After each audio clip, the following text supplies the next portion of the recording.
नमस्कार, मैं हूं शम्स ताहिर खान और आप देख रहे हैं वारदात। कहीं श्रद्धा मर्डर केस का हश्र भी छावला गैंगरेप और मर्डर जैसा होने तो नहीं जा रहा। अगर नहीं तो फिर महरौली के जंगलों से लेकर गुरुग्राम तक जिन सबूतों के मिलने के दावे किए गए, वो सबूत अब तक दिल्ली पुलिस ने जांच के लिए फॉरेंसिक लैब क्यों नहीं भेजे? जिन हड्डियों के मिलने की बातें कही गई, वो हड्डियां लैब में होने की बजाय दिल्ली पुलिस के मालखाने में अब तक क्यों पड़ी हैं? कहीं ऐसा तो नहीं कि दिल्ली पुलिस को श्रद्धा के मुर्दा होने का अब तक एक भी सबूत नहीं मिला?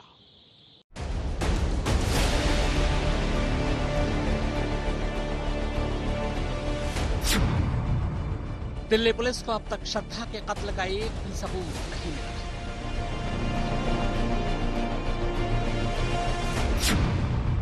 दिल्ली पुलिस को शायद श्रद्धा की लाश का कोई टुकड़ा भी नहीं मिला।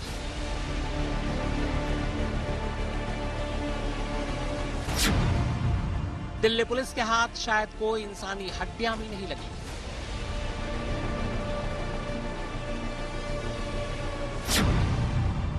पिछले 9 दिनों से दिल्ली पुलिस के हाथ बिल्कुल खाली।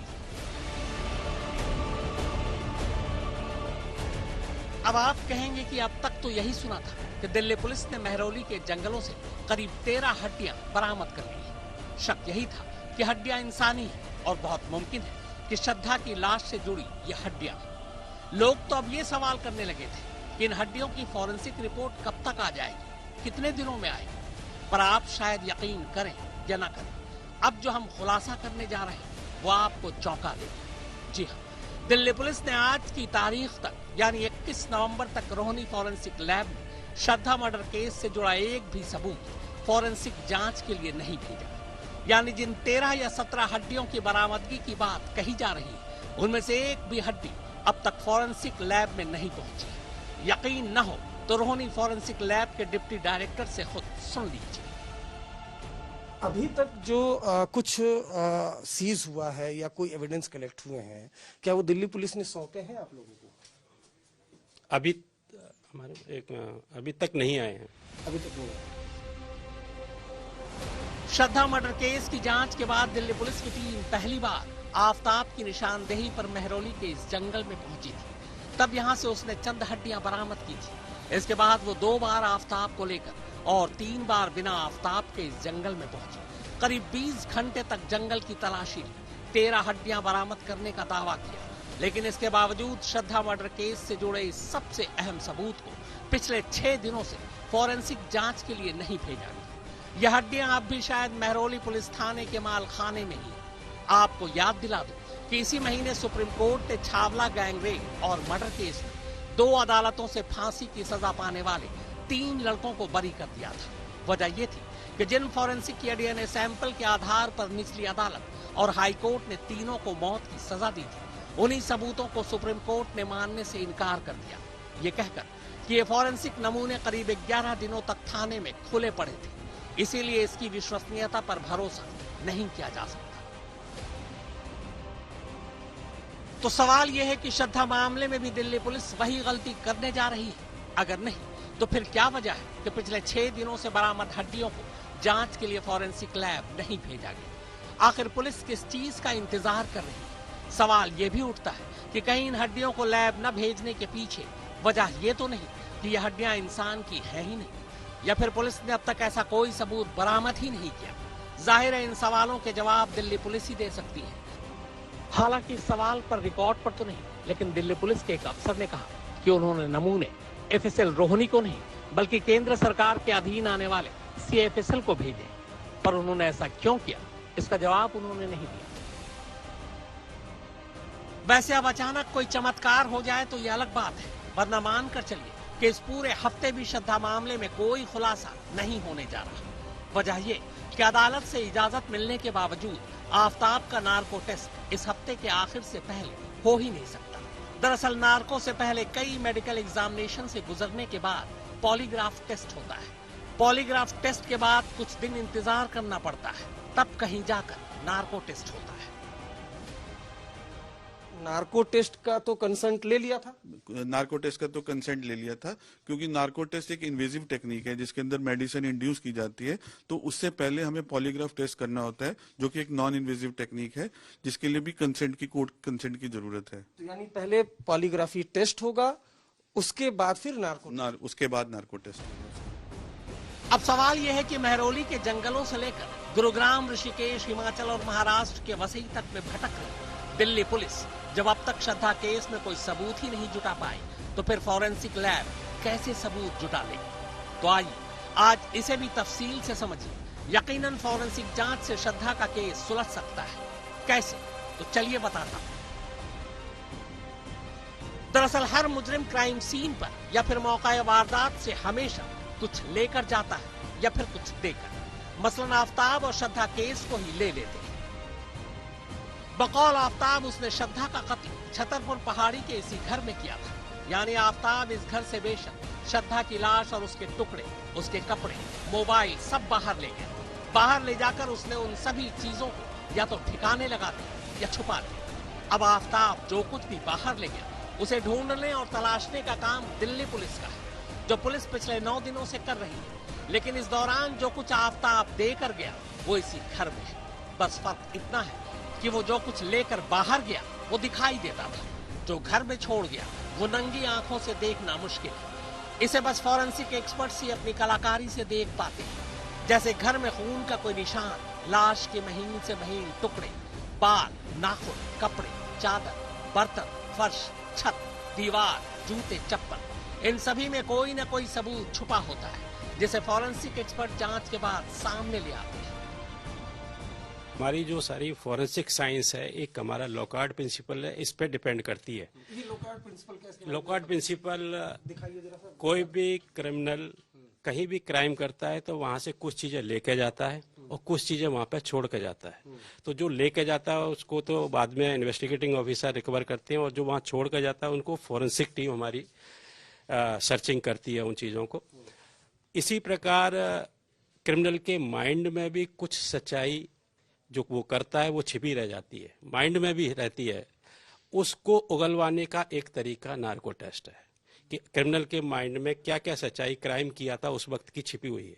तो ऐसा माना जाता है कि कोई भी ह्यूमन अगर सब कॉन्शियस मैनर में रहेगा तो वो सच ही बोलेगा, क्योंकि उस टाइम पे वो मैनिपुलेशन किसी भी सच्चाई में नहीं कर सकता। तो ये तो साफ हो गया कि हर मुजरिम क्राइम सीन से कुछ ले जाता है या फिर कुछ छोड़ कर जाता है। अब मान लीजिए कि वो जो कुछ लेकर गया उसके कोई सबूत नहीं, जैसा फिलहाल श्रद्धा केस में, या फिर वो जो छोड़ कर गया उसके भी कोई सबूत नहीं मिले, जैसे इसी श्रद्धा केस में। तो फिर केस कैसे सुलझेगा और मुजरिम को कैसे सजा मिलेगी? तो यहाँ पर अब तीसरी चीज आती है, और वो है मुजरिम का दिमाग। ये तीसरी चीज बेहद जरूरी है। वजह ये कि जब पुलिस या फॉरेंसिक साइंस भी सच का पता न लगा पाए, तो मुजरिम के दिमाग में घुसकर सच तक पहुंचा जा सकता है, क्योंकि हर मुजरिम के दिमाग में उसके हर जुर्म का सच छुपा होता है। इस मामले का आरोपी आफ्ताब बेहद शातिर है। वो बार बार अपने बयान बदल रहा है। कभी वो पुलिस को कुछ बोलता है तो कभी कुछ बोलता है। हालांकि पुलिस ने इस मामले में कुछ हड्डियां तो बरामद की है, लेकिन अभी तक ये साफ नहीं हो पाया कि ये हड्डियां श्रद्धा से जुड़ी हैं या फिर नहीं। वहीं दूसरी तरफ अब इस मामले में पुलिस फॉरेंसिक एग्जामिनेशन का सहारा ले रही है। यही वजह है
होंगे जो नार्को टेस्ट में जो सवाल होते हैं, क्या वो एफएसएल की टीम बैठकर ही दिल्ली पुलिस से डिसाइड करती है? बिल्कुल, ये एफएसएल साइकोलॉजिस्ट जो होते हैं, एक्सपर्ट हैं, वो दिल्ली पुलिस इन्वेस्टिगेटिंग ऑफिसर के साथ मिलकर ही क्वेश्चनियर्स जो है प्रिपेयर किए जाते हैं।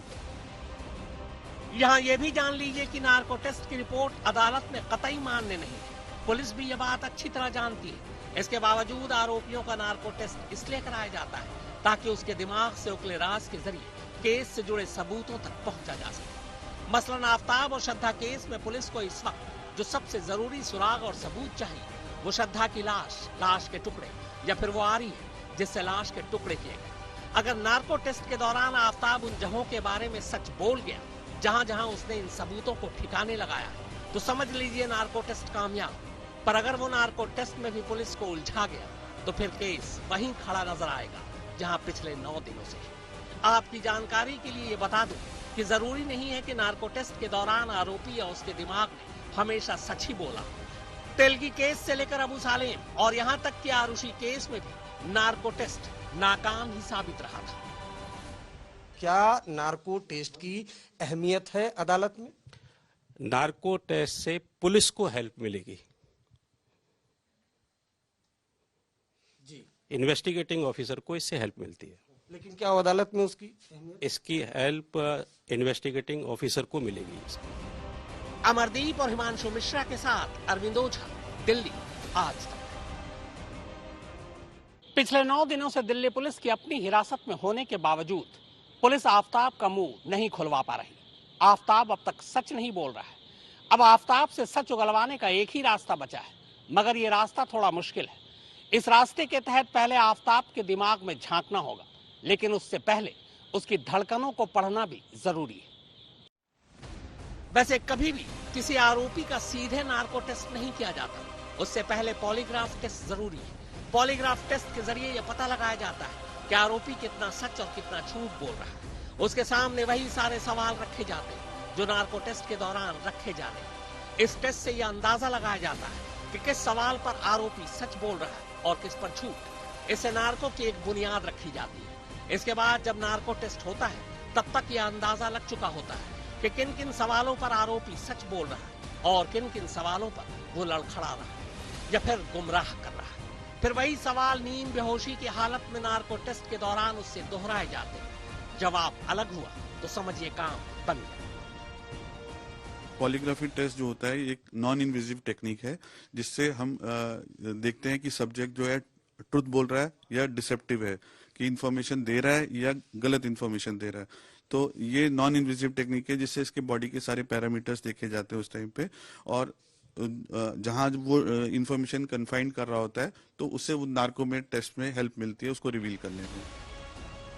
वैसे चलते चलते आपको बता दूं कि दिल्ली पुलिस ने फिर एक नया दावा किया है। इस बार दावा ये है कि एक इंसानी जबड़े का कुछ हिस्सा उसके हाथ लगा है। इस जबड़े के साथ कुछ दांत भी है। इनमें से 2 दांत ऐसे हैं जिनका रूट कनाल हुआ है। खबर है कि श्रद्धा ने भी अपने दांतों का मुंबई में रूट कनाल करवाया था। वैसे ये अभी तक खबर ही है, क्योंकि बाकी सबूतों की तरह ये सबूत भी अब तक पुलिस के पास मालखाने में ही है। फॉरेंसिक लैब नहीं पहुंचा है, तो पहुंचने का इंतजार कीजिए। श्रद्धा मर्डर केस में पिछले 9 दिनों से दिल्ली पुलिस की जांच लगातार जारी है। न सिर्फ दिल्ली बल्कि दिल्ली के बाहर गुड़गांव, इसके अलावा हिमाचल, उत्तराखंड और मुंबई में दिल्ली पुलिस की टीमें मौजूद हैं और वो एविडेंसेस की तलाश कर रही हैं। इस दौरान दिल्ली पुलिस ने अब तक 17 हड्डियां बरामद की हैं और इसके अलावा एक जबड़ा भी दिल्ली पुलिस को मिला है। लेकिन ये किसके हैं ये अभी जांच होना बाकी है। पहले तो इनकी फॉरेंसिक होगी। फॉरेंसिक होने के बाद ये पता लगेगा कि इंसान की है कि जानवर की है। फिर ये तय किया जाएगा कि मेल है फीमेल है। फिर उम्र तय की जाएगी और उसके बाद डीएनए किया जाएगा ताकि पता लग सके कि जो हड्डियां हैं वो श्रद्धा की ही है। लगातार सबूतों की तलाश में पुलिस घूम रही है।